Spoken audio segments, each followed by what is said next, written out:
I have one final question. We discussed your seminars, and you obviously enjoy teaching, you enjoy arguing for the truth. I mean, one sees that you are really deeply into your discipline, and you teach graduates, you teach undergraduates, and actually as a German and somebody from Plettenberg in Germany, which is the birthplace of Carl Schmitt, a political thinker of the Weimar Republic, still read internationally quite a bit.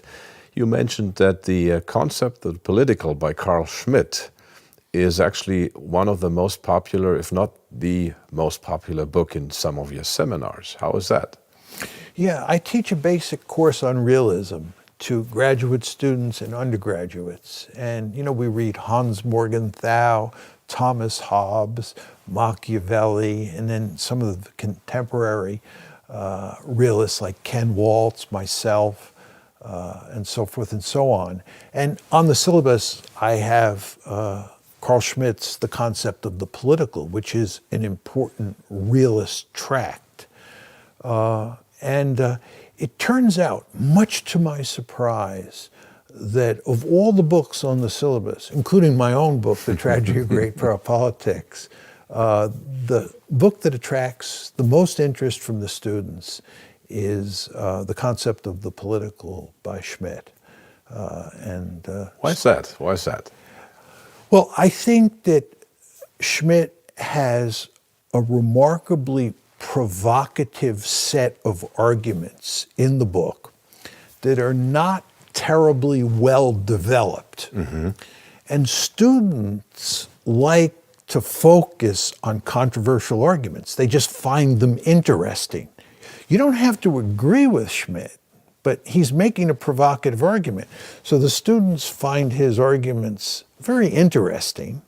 The whole friend-enemy distinction is a very interesting concept for the students. And you want to understand here, I'm not pushing Schmitt on them. Mm-hmm. This is the students themselves who decide what they like and don't like. It's the students who focus on Schmitt's book in ways they don't with regard to almost all the other books. So they like the friend-enemy distinction. They like to think about it.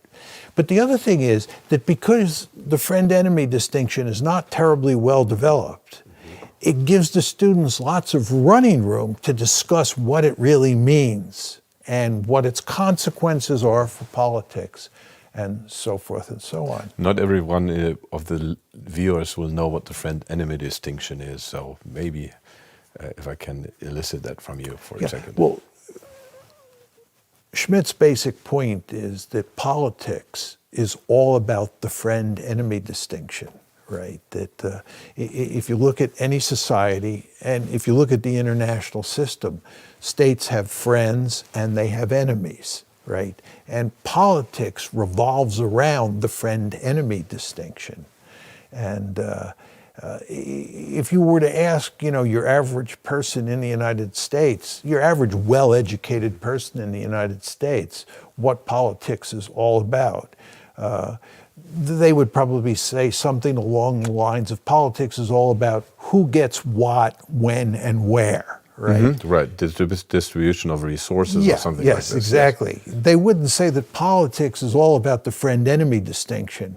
In other words, dividing the world up into friends and enemies, and then thinking about how those friends and enemies interact. But that's Schmitt's definition.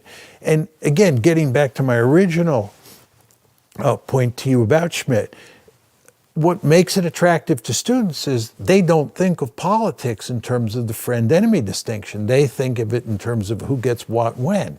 So when they hear a new idea, a different way of thinking about things, and a rather darker way of thinking about politics. There's a real dark, of course, a real dark side to Schmitt because he was a dark person, right? He joined the Nazi Party in the 1930s. So Schmitt is, in many ways a terrible human being, but he is a brilliant thinker, and he has written this brilliant book that makes a provocative argument that, again, students find attractive. And that's not to say that they become Schmittians. It's just that they engage with that book in ways that they don't engage with most other books. And this was utterly surprising to me at first, and to some extent still remains surprising.